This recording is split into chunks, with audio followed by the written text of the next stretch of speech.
സാധിക്കുമെന്ന് അറിയില്ല. World meet ആണ് മനസ്സിലുള്ളത്. എന്നും ഞാൻ പറയുന്നത് അതിനാണ്, സ്ത്രീകൾ അതിന് ഒതുങ്ങിയിരിക്കേണ്ടവരല്ല, അവര് ചെറിയ വിളിച്ച് പറക്കട്ടെ. എപ്പോഴെങ്കിലും തോന്നിയിട്ടുണ്ടായിരുന്നു മതി എനിക്കിനി പറ്റില്ല, ഞാൻ ഇനി നിർത്താം, അങ്ങനെ എന്തെങ്കിലും ഒരു പോയിന്റ് വന്നിരുന്നു? ഞാൻ ഇങ്ങനെ ഒരു റീ എൻട്രി ഞാൻ എന്റെ മനസ്സിൽ കണ്ടിട്ടേ ഇല്ല. അത് ശരിക്കും ഒരു എന്താ സർപ്രൈസ്ഡായിരുന്നു, എനിക്ക് ഭയങ്കര മിറക്കൽ പോലെ സംഭവിച്ചത്. മാം സ്വപ്നം കണ്ടിട്ടുണ്ടായിരുന്നു ലൈക്ക് ഞാനൊരു ദിവസം ഇന്ത്യയുടെ ജേഴ്സി അണിയും അല്ലെങ്കിൽ ഇന്ത്യയെ റെപ്രസെന്റ് ചെയ്യും എന്നുള്ളത്?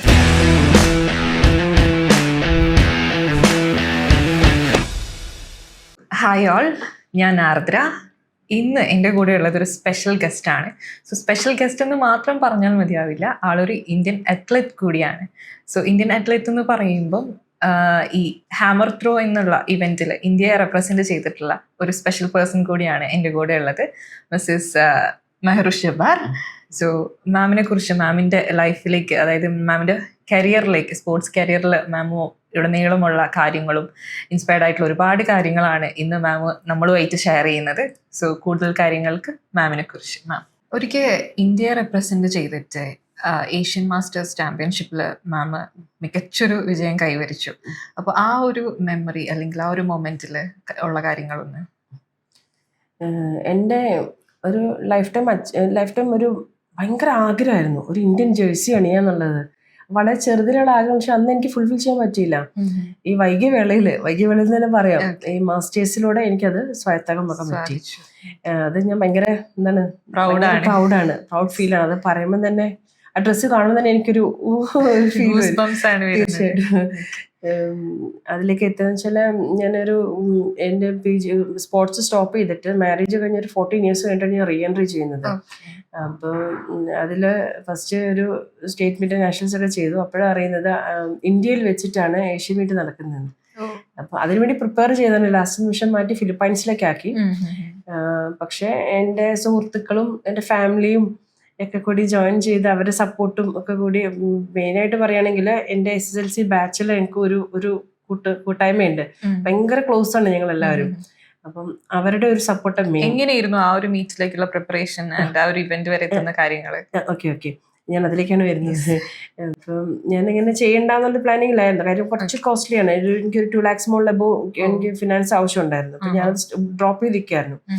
അപ്പം എൻ്റെ ഫ്രണ്ട്സിനോട് പറഞ്ഞു, അങ്ങനെ ഡ്രോപ്പ് ചെയ്യേണ്ട ഒരു കാര്യമല്ല, ഏഷ്യൻ മീറ്റ് ആണ്, എല്ലാവർക്കും കിട്ടുന്ന കാര്യമല്ലല്ലോ, അപ്പം എന്തായാലും ചെയ്യണം എന്നൊരു മോട്ടീവ് വന്നു. അപ്പം അവരെനിക്കൊരു കുറച്ച് ക്യാഷും കളക്ട് ചെയ്ത് റെഡിയാക്കി തന്നു.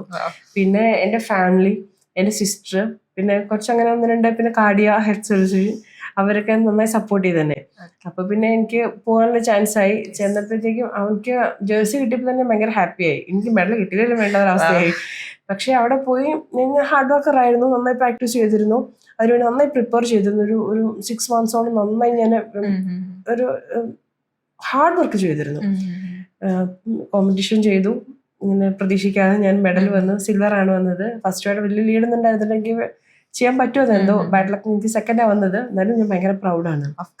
ആ ഒരു നിമിഷം എന്ന് പറഞ്ഞാൽ എനിക്ക് ഇമാജിൻ ചെയ്യാൻ പറ്റുന്നില്ല ഇപ്പോഴും. കാര്യം പിന്നെ ആ നാഷണൽ ഫ്ലാഗ് പിടിച്ചിട്ട് ആ സ്റ്റേജിൽ കയറി ഇപ്പോഴും ഇങ്ങനെ എന്റെ മൈൻഡിലേക്ക് വന്നുകൊണ്ടിരിക്കുക, ഞാൻ ആ ഒരു മെഡൽ സ്വീകരിക്കുന്ന ഒരു സമയം. Most memorable. ഇപ്പൊ ഒരു 14 വർഷത്തെ ഗ്യാപ്പ് എടുത്തു എന്ന് പറഞ്ഞു. സോ അതിനുശേഷമാണ് ഇപ്പൊ മീറ്റിനായിട്ട് പോയത്. അപ്പൊ ആ ഒരു ഗ്യാപ്പ് എടുത്ത പീരീഡില് ഓഫ് കോഴ്സ് നമുക്ക് മെന്റലി ഫിസിക്കലി ഒരുപാട് ചാലഞ്ചസ് വന്നിട്ടുണ്ടാവും. അപ്പൊ അതിനൊക്കെ ഫേസ് ചെയ്തിട്ട് എങ്ങനെ അതിനായിട്ട് പ്രിപ്പയർ ചെയ്തത്? ശരിക്കും എൻ്റെ സ്പോർട്സ് നിർത്തി കഴിഞ്ഞാൽ മാരേജായി, അത് കഴിഞ്ഞ് കുട്ടികളായി, ഒരു ഭയങ്കര ഗ്യാപ്പാണ്. വെച്ചാൽ പെട്ടെന്നാണ് സ്പോർട്സ് നിർത്തുന്നത് ഞാൻ. പിന്നെ പെട്ടെന്ന് മാരേജ് ആയി. അതിനിടയ്ക്ക് കുറച്ച് 2 വർഷം വർക്ക് ചെയ്തിരുന്നു. വേറൊരു ലൈഫിലേക്ക് കയറി. ഞാൻ അത്ര നാൾ എന്തായിരുന്നു അതായിരുന്നില്ല. പിന്നെ പക്ഷെ എൻജോയ് ചെയ്യായിരുന്നു. കാര്യം ഫാമിലി, കുട്ടികൾ, വേറൊരു ലോകത്തേക്ക് എത്തിയൊരു ഫീലായിരുന്നു. പക്ഷെ ഞാൻ സ്വയം ഒന്നും ചെയ്യുന്നില്ലല്ലോ എന്നുള്ളൊരു ടെൻഷൻ ഉള്ളിലുണ്ടായിരുന്നു. ഞാൻ എൻഗേജ്ഡ് ആയിരുന്നു. അതിന് അധികം ചിന്തിക്കാൻ, കുറച്ച് ചിന്ത ഇല്ലാന്നല്ല പറഞ്ഞാൽ, അധികം ചിന്തിക്കാനുള്ള ടൈമില്ല. കുട്ടികളുടെ കാര്യങ്ങള്, ഫാമിലി, പാരന്റ്സ് ഒക്കെ കൂടിയായിട്ട് അങ്ങനെ പോയി. പിന്നെ ഒരു 14 years കഴിഞ്ഞപ്പോഴത്തേക്കും ഇങ്ങനെ ജസ്റ്റ് ഒന്ന് മോർണിംഗ് വാക്കിന് ഇറങ്ങിയതാ. അപ്പൊ പിന്നെ കുറച്ച് കൂട്ടായ്മ ഫ്രണ്ട്സിനൊക്കെ കിട്ടി.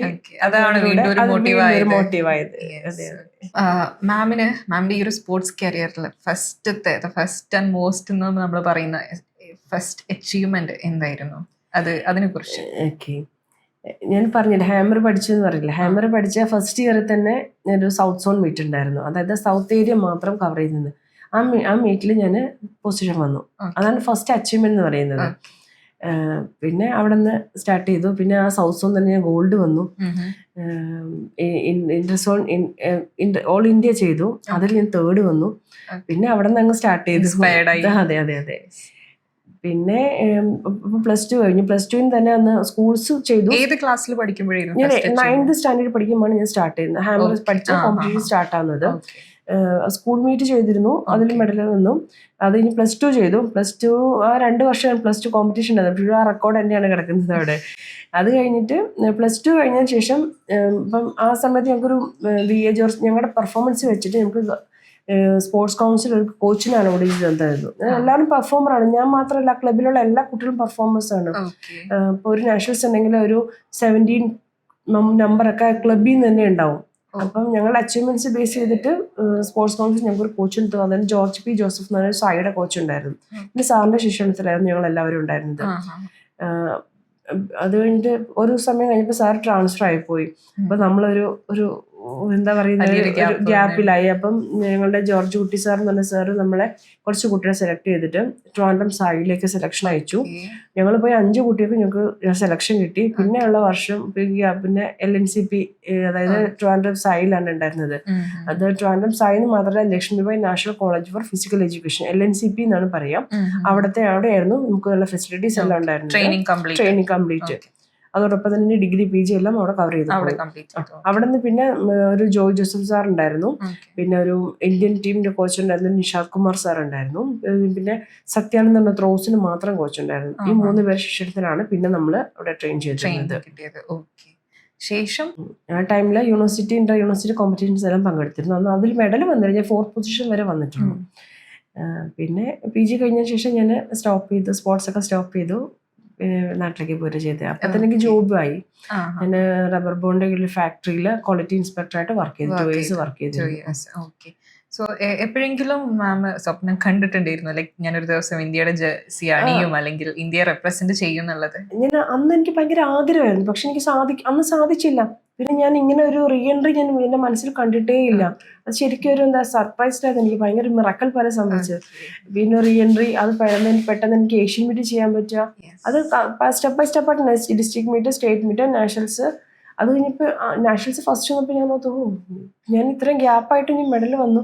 അപ്പോഴാണ് ഏഷ്യൻ മീറ്റും ഉണ്ട്, അത് ക്വാളിഫൈഡ് ആണെന്ന് പറഞ്ഞു. ഭയങ്കര ഹാപ്പിയായി.